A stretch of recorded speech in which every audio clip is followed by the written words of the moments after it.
வணக்கம். மகாபாரதம் பதிவோட அடுத்ததாவது பகுதி 54வது பகுதி தான். கர்ணனின் கொடை திறன் பற்றி தான் பார்க்க போறோம். யட்சன் தர்மரின் பதில்ல மிகவும் மகிழ்ந்தார். தர்மனே, உனது பதில்கள் கண்டு நான் மிகவும் மகிழ்ச்சி அடைகிறேன். உனக்கு வேண்டும் வரத்தை என்னிடம் கேள் என்றார். யட்சனும், என் உடன்பிறவா சகோதரர்களான நகுலன் மற்றும் சகாதேவன் உயிர் பெற்று எழ வேண்டும் என கேட்டான். யட்சனும், தர்மனே, நீ உன் உடன்பிறந்த சகோதரர்களை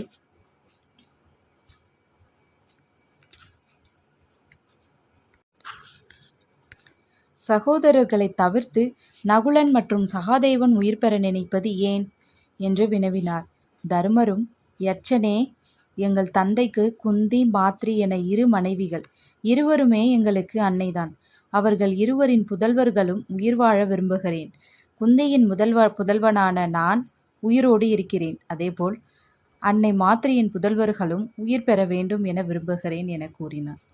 தர்மரின் பரந்த மனதையும் தியாக உணர்வையும் எண்ணி மகிழ்ந்த யட்சன், உனது சகோதரர்கள் அனைவரும் உயிர் பெற்று எழுவர் என கூறினார். அதன்பின் சகோதரர்கள் அனைவரும் புத்துயிர் பெற்று எழுவது போல் எழுந்து நின்றனர். தர்மரும், யட்சனே, நீ பல கேள்விகள் என்னிடம் கேட்டாய். நான் உன்னிடம் ஒரு கேள்வியை கேட்க விரும்புகிறேன் என்றான். சரி, உனது கேள்வியை நீ கேள் என்றார். தர்மரும், யட்சனே, பலம் பொருந்திய எவராலும் வெல்ல முடியாத எனது சகோதரர்களை மாய்த்து உயிர் பெறச் செய்த தாங்கள் யார் என வினவினான். யட்சனும், மகனே, நான் உனது தந்தை யமதர்மன். உங்களது கொள்கையில் நீங்கள் எவ்வளவு முனைப்புடன் இருக்கின்றீர்கள் என்பதை அறியவே மான் உருவெடுத்து முனிவரின் கடைக்கோலை எடுத்துக்கொண்டு வந்தேன் என்றான். தர்மரும், தந்தையே, முனிவரின் கடைக்கோலை தேடியல்லவா நாங்கள் வந்தோம். தாங்கள் கடைக்கோலை எங்களிடம் கொடுக்க வேண்டும் என வேண்டினான். யமதர்மரும், மகனே, கடைக்கோலை தருகிறேன் என கூறி கொடுத்தார். மகனே, நீ உனது கொள்கையில் சித்தமாயிருக்கின்றாய். உனது கொள்கையில் வெற்றி பெற எனது ஆசிர்வாதம் உன்னிடம் இருக்கும் என கூறிவிட்டு அங்கிருந்தும் மறைந்தார். பிறகு பாண்டவர்கள் அங்கிருந்து பர்ணசாலைக்கு வந்தார்கள். முனிவரிடம் கடைக்கோலை கொடுத்தார்கள். முனிவர் கடைக்கோலை பெற்றுக்கொண்டு பாண்டவர்களை வாழ்த்திவிட்டு அங்கிருந்து சென்று விட்டார். அள்ளி கொடுப்பதில் கர்ணனுக்கு நிகர் யாருமில்லை என்றும் அன்னும் அளவிற்கு கொடை வள்ளலாக திகழ்ந்தவன் கர்ணன். கர்ணனை பார்க்க வருபவர்கள் எப்பேற்பட்டவர்களாக இருந்தாலும் அவர்கள் கர்ணனின் அழைப்பு இருந்தால் மட்டுமே அவனை பார்க்க முடியும். ஆனால் வறியவர்களுக்கு மட்டும் இதில் விலக்கு உண்டு. அவர்கள் எந்த சூழ்நிலையிலும் எந்த நேரத்திலும் கர்ணனை முன் அனுமதியின்றி பார்க்க ஆணையிட்டிருந்தான். ஒரு நாள் கர்ணன் எண்ணெய் குளியல் எடுத்து கொண்டிருந்தான். அப்பொழுது வறியவன் ஒருவன் கர்ணனை தேடி அங்கு வந்தான். வறியவர் என்பதால் அவனை தடுக்காமல் உள்ளே செல்ல அனுமதித்தனர். உள்ளே சென்ற வறியவர் கர்ணன் எண்ணெய் குளியலில் இருப்பதை கண்டார். கர்ணனும் வறியவரை கண்டவுடன் புன்முறுவல் செய்தான். வாருங்கள் வறியவரே என வரவேற்றான். வறியவர் தான் மிகுந்த வறுமையில் இருப்பதாகவும் தனக்கு ஏதேனும் பொருள் தந்து உதவுமாறும் வேண்டினான். தான் எண்ணெய் குளியலில் இருப்பதால் வறியவருக்கு உதவ முடியாமல் போய்விடுமோ என கர்ணன் பயந்தான். உடனே சுற்றும் முற்றும் பார்த்தான். தன் பக்கத்தில் இருந்த வேலையாள் ஒருவன் தங்க கிண்ணத்தில் எண்ணெய் வைத்திருப்பதை பார்த்தான். உடனே அக்கிண்ணத்தை இடது கையால் வாங்கி இடது கையாலேயே அவ்வறியவருக்கு கொடுத்தான். வறியரும் அக்கிண்ணத்தை பெற்று கொண்டார். ஆனால் கர்ணனிடம் தனக்கு இதில் ஒரு முரண்பாடு இருப்பதாக கூறினார். கர்ணனும், என்ன முரண்பாடு என வினவினார்.